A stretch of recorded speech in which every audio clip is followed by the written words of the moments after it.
Good morning, everyone. Welcome back to my channel, Dr. Captain Amitash. Uh, uh, आज हम बात करेंगे causes of knee pain in young age में knee pain इतना ज़्यादा क्यों प्रॉब्लम आती है, हमें पता रहना चाहिए, राइट। अगर आपको पता नहीं है तो आप उसको ट्रीटमेंट या फिर आप उसको पहचानोगे नहीं तो फिर हम उसको ट्रीट अच्छे से कर नहीं पाएंगे, या फिर आपको अगर पता नहीं है तो आप डॉक्टर के पास आएंगे नहीं, राइट। सो विल डिस्कस की causes of knee pain in young आज, right. Causes of knee pain in young हम डिस्कस कर रहे हैं। तो आपको सबको पता है, राइट, कि नी पेन ओल्ड एज में बहुत कॉमन है।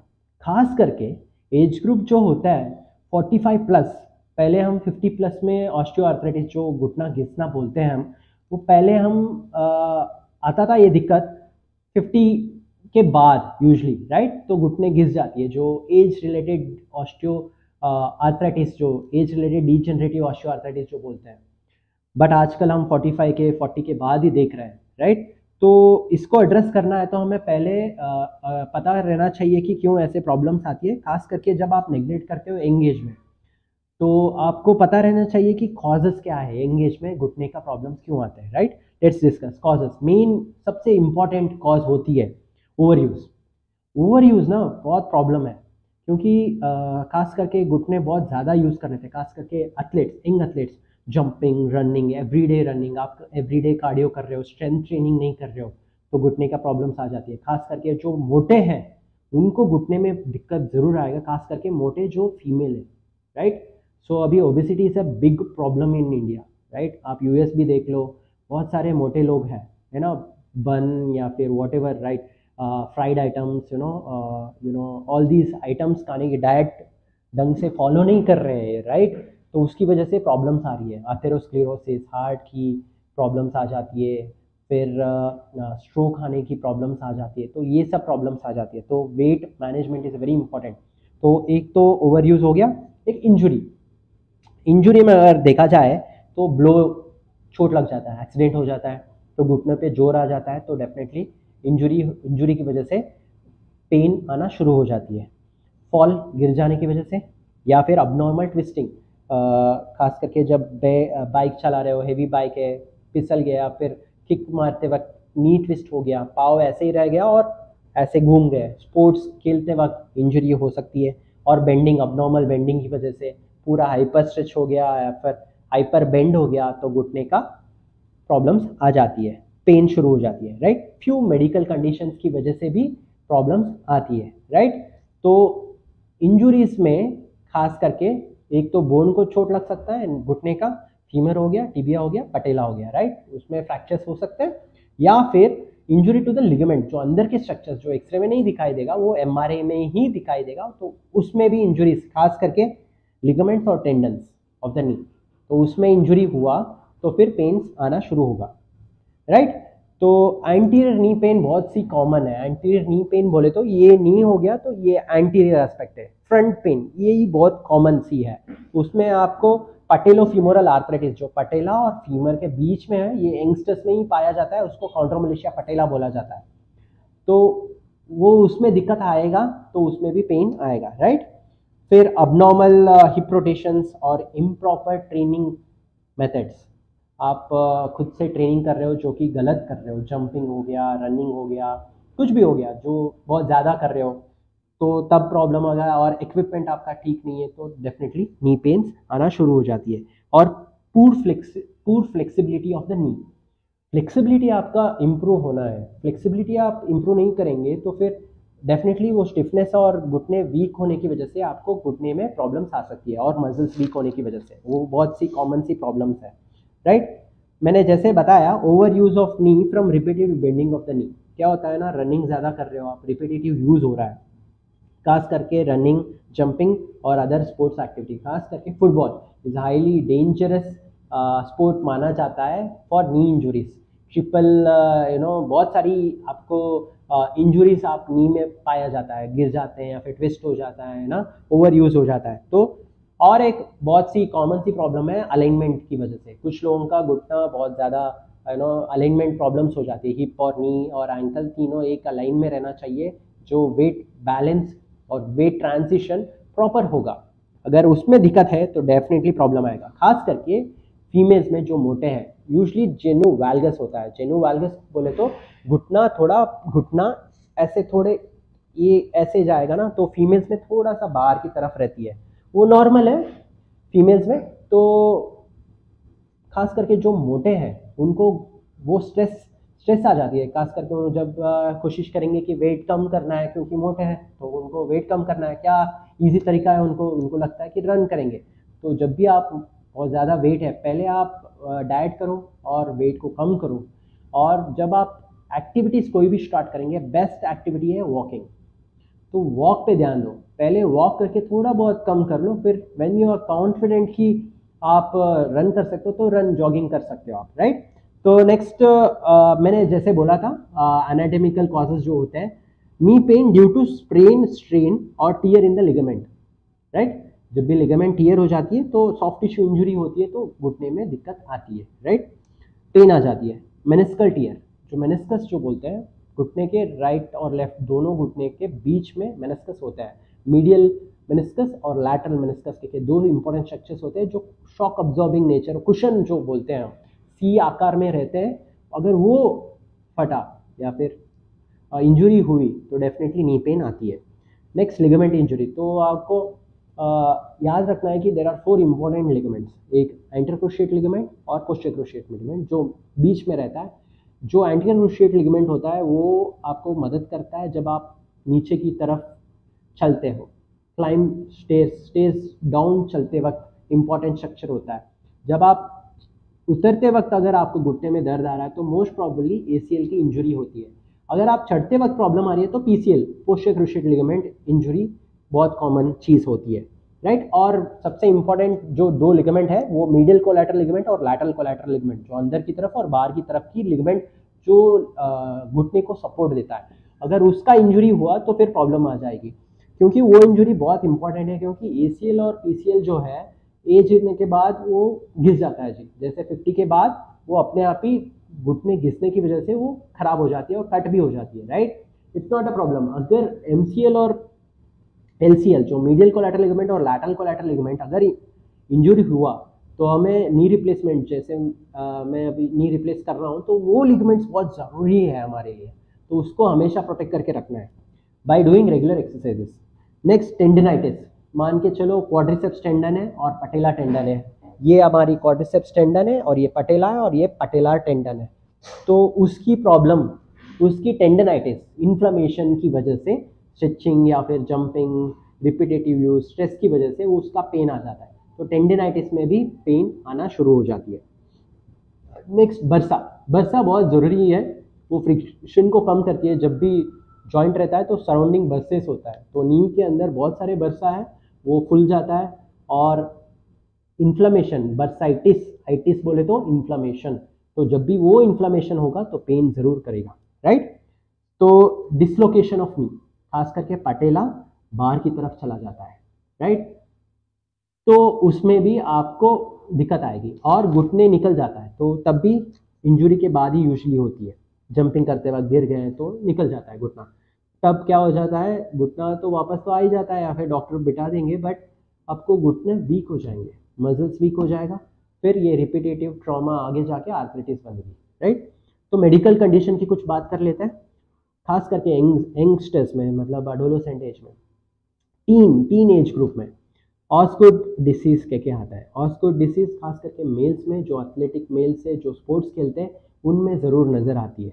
नेक्स्ट होती है juvenile arthritis, rheumatoid arthritis. Juvenile rheumatoid arthritis ये बहुत आजकल कॉमन हो गई है, तो बच्चों में रूमेटॉइड आर्थराइटिस की प्रॉब्लम आती है। इसमें हमें टेस्ट जांचें करवाना है, ब्लड टेस्ट, RA फैक्टर के होता है और एंटी-CCP टेस्ट होते हैं, तो ये 2 करके टाइटर करके उसका लेवल्स देख के फिर आपको मेडिसिन देना पड़ता है। Disease modifying anti rheumatoid drugs, DMRDs देना शुरू करना पड़ता है, लाइफ लॉन्ग ट्रीटमेंट इसकी चलती है, राइट। नेक्स्ट ऑस्टियोकॉन्ड्राइटिस डेसिकन। ऑस्टियोकॉन्ड्राइटिस डेसिकन में क्या होता है, आपका जो कार्टिलेज कवर होता है जोड़ के, पटेला और टिबिया खास करके, और फीमर का मीडियल फीमोरल कॉन्डाइल का कार्टिलेज डिफेक्ट हो जाता है और निकल के वो लूज बॉडी बन जाती है और पेन बहुत करता है और लॉक हो जाता है घुटना, राइट। अब पता चल गया आपको कॉजेस क्या है। अब हम बात करेंगे सिम्टम्स। अगर आपको पता नहीं है कि दिक्कत कैसे प्रेजेंट करेगा तो आप कैसे बता पाएंगे या फिर आपको कैसे पता चलेगा, राइट?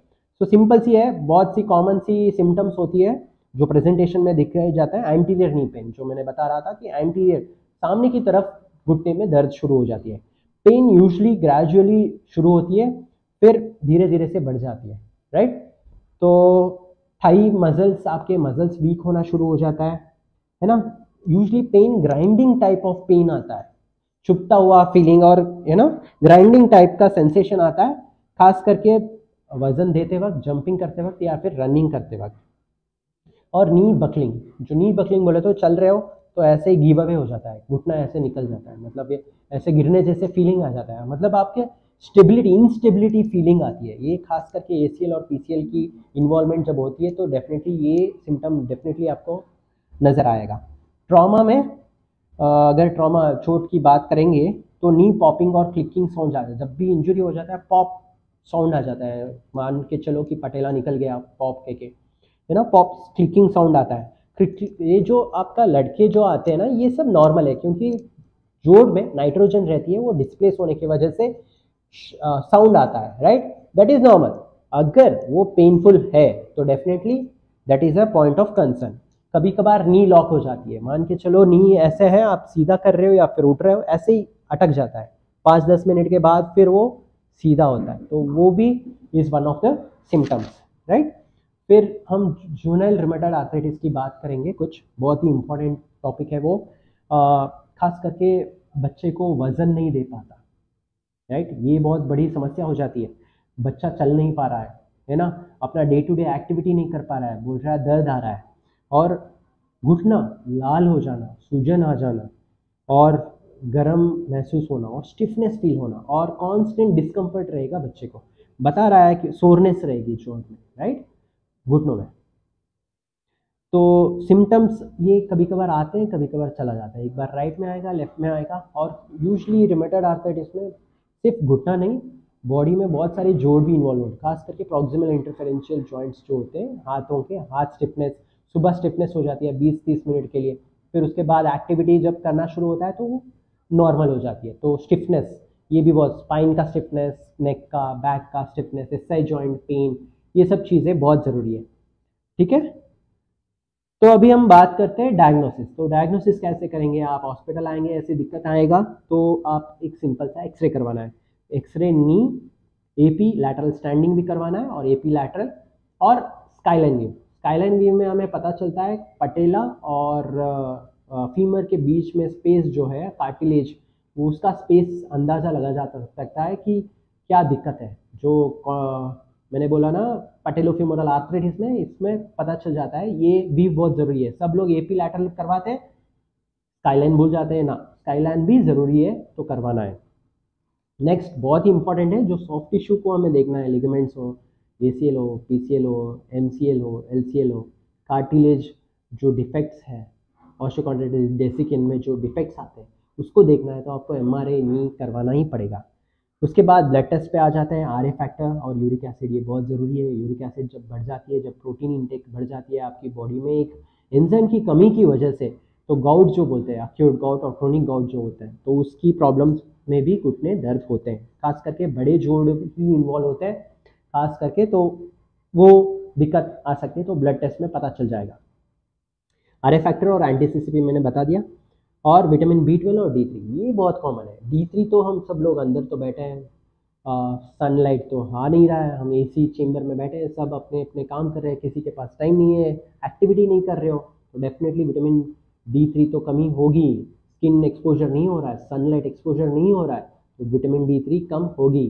मैं इसके नेक्स्ट वीडियोस में, मैं अपकमिंग वीडियोस में मैं बताऊंगा कि विटामिन D3 कितनी इंपॉर्टेंट है बॉडी के लिए, और हमें कैसे उसको सप्लीमेंट लेना है, नेचुरल चीज़ से कैसे हम उसको बढ़ा सकते हैं, या फिर सप्लीमेंट कैसे लेते हैं, और सन एक्सपोजर को कैसे बढ़ाते हैं, वो मैं सब बता दूंगा। ओके, सो B12 की डिफिशियंसी बहुत कॉमन है इंडिया में, right? Most of them Indians are vegetarians. जो वेजिटेरियन है, डेफिनेटली आप कितना भी खा लो, विटामिन B12 डिफिशियंसी ज़रूर रहेगा ही रहेगा। तो विटामिन B12 बहुत ही इंपॉर्टेंट सप्लीमेंट है, हमें लेना पड़ता है उसको, राइट? तो ये हो गया इन्वेस्टिगेशन। तो अभी हम जो घर में आप ट्रीटमेंट कैसे ले सकते हो मैं उसके बारे में बात करूँगा, ये इम्पोर्टेंट है। तो ट्रीटमेंट, अगर जब आप घुटने का दर्द आ रहा है तो सिंपल सी चीज़ करना है, rise, RICE। Rise means rest, R for rest. घुटने को रेस्ट देंगे, ओवर यूज कर रहे हो तो घुटने को रेस्ट दो, अपने आप वो ठीक हो सकता है। तो कोशिश कीजिए कि रेस्ट देने की। नेक्स्ट बेड रेस्ट देना है, ऐसे नहीं कि चल रहे हो सब कर रहे हो ना, बेड रेस्ट देना है। और एक्टिविटी कुछ कर रहे हो तो कुछ समय तक उसको बंद कर दीजिए, राइट, रनिंग या फिर जंपिंग या फिर हाई जंप। तो ये आप एथलेटिक स्पोर्ट्स खेल रहे हो तो थोड़ा रेस्ट देना पड़ता है, राइट। आइस, आइस 20 मिनट्स तक रखना है ऊपर, घुटने के ऊपर रुमाल में बांध के आइस पैक्स देना पड़ेगा, और 20 मिनट्स तक 3 दिन तक दे सकते हो। नेक्स्ट कंप्रेशन, इलास्टिक कंप्रेशन या फिर नी कैप पहन सकते हो रेस्ट देके। और एलिवेशन, एलिवेशन बहुत ज़रूरी है, रात को सोते वक्त 2 तकिए के ऊपर पाँव को रखना है, तो उससे स्वेलिंग कम हो जाती है। तो राइज हो गया। नेक्स्ट लूज वेट, ये बहुत ज़रूरी है, आपको वेट को कम करना ही है।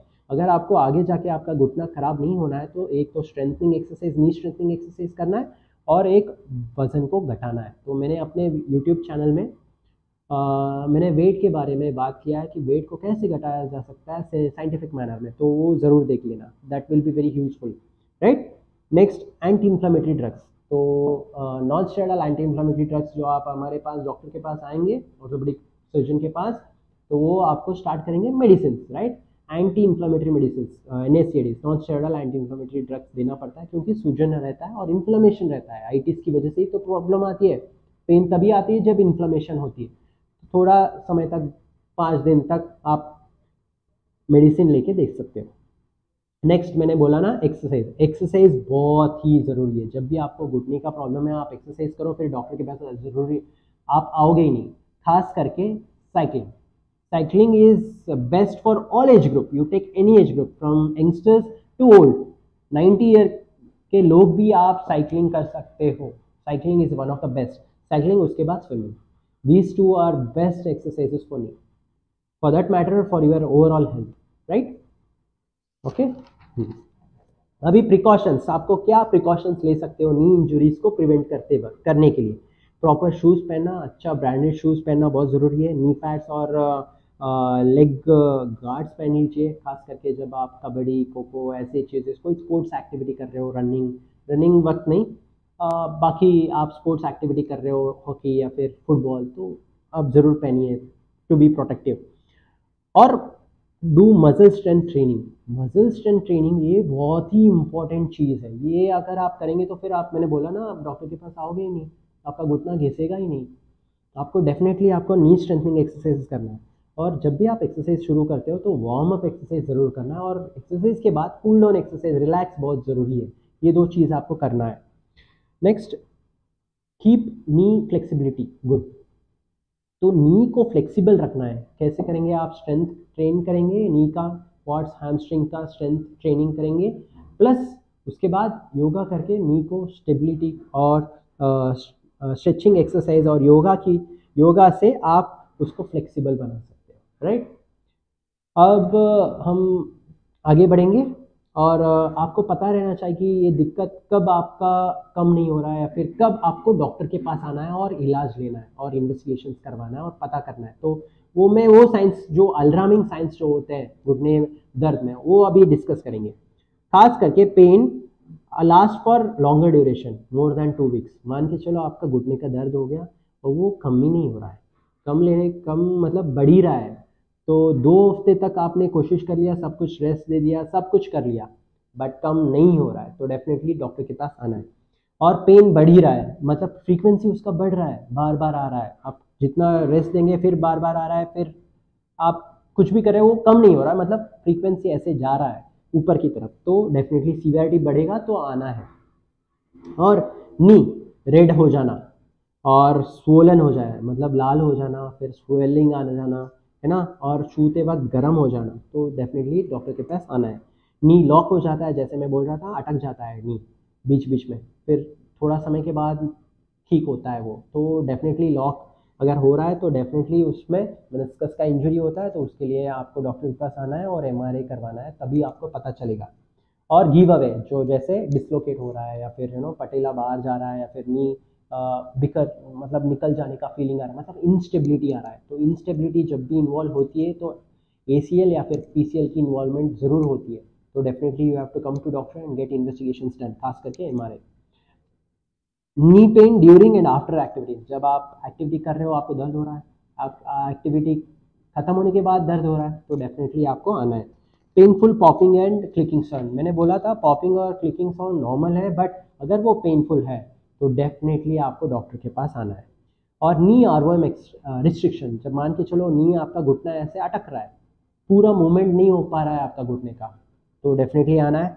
नी पेन की वजह से आप रात को उठ रहे हो या फिर रात को आपको घुटने दर्द हो रहे हैं या फिर आपका स्लीप डिस्टर्ब हो रहा है, आपको उठना पड़ रहा है नींद से, गहरी नींद में हो, घुटने दर्द इतना ज़्यादा हो रहा है कि आप रात को भी प्रॉब्लम कर रहा है और आपका डे टू डे एक्टिविटी में वो प्रॉब्लम दे रहा है, राइट, तो तब आपको डॉक्टर के पास आना ही है। खास करके जब आप वजन देते हो घुटने में तो दर्द होना और लिम्प जो होते हैं ना लिम्प होने से, तो ये अगर दिक्कत आती है तो आपको डॉक्टर के पास आना है, राइट।